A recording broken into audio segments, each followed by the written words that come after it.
Hello, future chemists. Welcome to an exciting journey into the heart of chemical bonding. Today, we are unraveling the fascinating concept of resonance, a phenomenon that explains why some molecules behave in unexpected ways. We'll start with the basics, then dive deeper into its rules and implications, tackle advanced applications, and finally explore its competitive exam relevance. Get ready to transform your understanding of molecular structures. Ever wondered why some molecules seem to have multiple identities? Let's explore the simple yet profound idea behind this molecular split personality. Imagine a molecule whose true structure can't be drawn with just one Lewis formula. That's where resonance comes in. It's a way to describe the delocalization of electrons, meaning electrons are unstuck between just two atoms but are spread out over several. We use several resonance structures or canonical forms to show these possibilities. But remember, these individual structures are just imaginary. The real molecule is a blend, a resonance hybrid of all of them. This hybrid is always more stable than any single contributing structure. So, resonance is about electron sharing, leading to a more stable, averaged structure. For resonance to occur, a molecule needs a specific setup. Pi bonds must be next to other pi bonds, or next to atoms with lone pairs, or even next to empty orbitals. This arrangement allows electrons to move freely. A great example is benzene. You might have seen it drawn with alternating single and double bonds, but in reality, all its carbon-carbon bonds are identical, somewhere between a single and a double bond. This equal bond length and enhanced stability are direct evidence of resonance. It's like the molecule can't decide where the double bonds should be, so they're effectively everywhere at once. Alright, time to test your foundational understanding of resonance. Take a moment to read through these 3 questions. Try to apply what we've just learned about resonance structures, hybrids, and basic conditions. Pause the video if you need more time to think. Good luck! Now that we've got the basics down, let's step up our game. We'll dive into the specific rules for drawing these structures and understand what makes some more important than others. Drawing correct resonance structures is key. First, remember, only electrons move, never the atoms themselves. If you shift an atom, you're talking about a different phenomenon. Second, each structure must be a valid Lewis structure, respecting the octet rule for elements like carbon, nitrogen, and oxygen. All structures must have the same total number of paired and unpaired electrons. When comparing stability, structures with more covalent bonds are generally better. Also, minimize formal charges. If charges are unavoidable, negative charges should be on more electronegative atoms and positive charges on less electronegative ones. These rules help us decide which structures contribute most to the actual molecule's character. The stability of each resonance structure determines how much it contributes to the overall resonance hybrid. The more stable a structure, the greater its contribution. We look for structures that satisfy the octet rule for all atoms, have the fewest formal charges, and place negative charges on the most electronegative atoms. The difference in energy between the resonance hybrid and the most stable contributing structure is called resonance energy. This energy is a direct measure of the extra stability gained through electron delocalization. Higher resonance energy means a more stable molecule. Resonance also explains why bond lengths become averaged. For instance, in the carbonate ion, all CO bonds are equal, intermediate between single and double bonds, due to the delocalization of the negative charge and pi electrons. Resonance isn't just a theoretical concept. It has profound implications for molecular properties. Its primary effect is to stabilize molecules, making them less reactive. This stabilization is quantified by resonance energy. Furthermore, resonance causes bond lengths to become intermediate between typical single and double bond values. For example, in the carbonate ion, all three CO bonds are identical, a blend of single and double character. Resonance also dictates reactivity, influencing where a molecule might be attacked by other chemical species. Consider the allyl cation, where the positive charge is delocalized over two carbon atoms, significantly stabilizing it compared to a localized carbocation. This delocalization impacts how the cation will react in further steps. You've now explored the rules and significance of resonance. It's time to apply these deeper insights. Tackle these 5 questions, focusing on drawing stable resonance structures and understanding their implications for stability and bond characteristics. Remember to consider formal charges and octet rules. Take your time, and let's see how well you've grasped these concepts. Ready to push your understanding even further? In this section, we'll differentiate resonance from similar concepts and explore its impact on some fundamental chemical properties. It's crucial not to confuse resonance with tautomerism. Resonance involves only the movement of electrons, with atomic positions remaining fixed. Resonance structures are theoretical representations of a single, real molecule. Tautomerism, however, involves the actual migration of an atom, typically hydrogen, along with electron rearrangement, leading to two distinct, interconvertible isomers in equilibrium.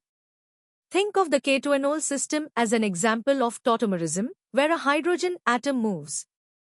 Resonance, on the other hand, is like in the carboxylate ion, where the negative charge is simply delocalized over two oxygen atoms without any atom movement. This distinction is vital for understanding molecular transformations. Resonance profoundly influences the acidity and basicity of compounds. For acids, if the conjugate base formed after losing a proton can be stabilized by resonance, the acid becomes stronger. For instance, carboxylic acids are much stronger than alcohols because their carboxylate anion is resonance stabilized. Conversely, resonance can decrease basicity. If the lone pair of electrons on an atom, which would normally accept a proton, is delocalized through resonance, it becomes less available for bonding, reducing basicity. Aniline, for example, is a weaker base than aliphatic amines because nitrogen's lone pair is shared with the benzene ring. Understanding these effects is key to predicting chemical behavior. Beyond qualitative explanations, resonance allows us to quantify bond characteristics. For bonds involved in resonance, we can calculate a fractional bond order by averaging the bond types across all contributing structures. For example, in the carbonate ion, each CO bond effectively has a bond order of 1.33, reflecting its intermediate character. This concept extends to aromaticity, a special form of cyclic resonance. Aromatic compounds, like benzene, exhibit exceptional stability due to a planar, cyclic, fully conjugated system containing 4n+2 pi electrons, as described by Huckel's rule. This unique electron delocalization grants them remarkable stability, distinguishing them from anti-aromatic 4n pi electrons, highly unstable, and non-aromatic systems. These principles are fundamental to organic chemistry. You've now delved into advanced aspects of resonance, including its distinction from tautomerism, its role in acidity and basicity, and its connection to aromaticity.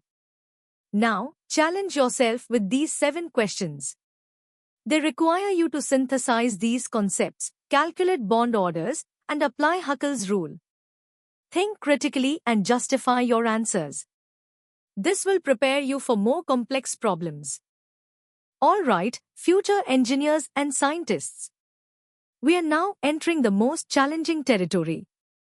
Here, we'll connect resonance to competitive exam depth, explore non-classical concepts, and see its pervasive impact across various scientific domains.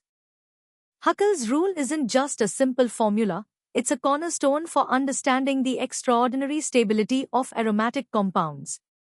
Remember, it's not just about the 4n+2 pi electrons, the molecule must also be perfectly cyclic, planar, and fully conjugated. Deviation from planarity, even with the correct electron count, can destroy aromaticity, as seen in cyclotetraene, which adopts a non-planar tub shape. This distinction is critical in competitive exams. Furthermore, we encounter non-classical resonance like hyperconjugation. This isn't pi-electron delocalization, but rather the overlap of sigma bonds with adjacent empty p orbitals or pi systems, providing crucial stabilization to carbocations and alkenes. It's a subtle but powerful effect often tested in G advanced.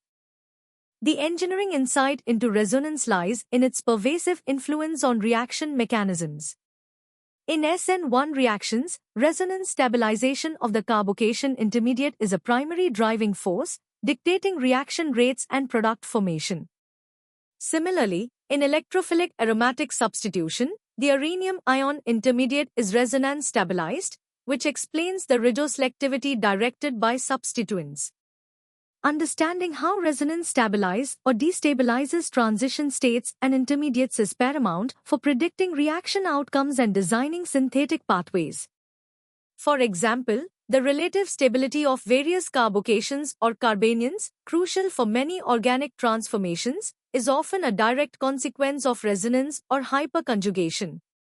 This deep understanding is essential for problem solving in advanced organic chemistry.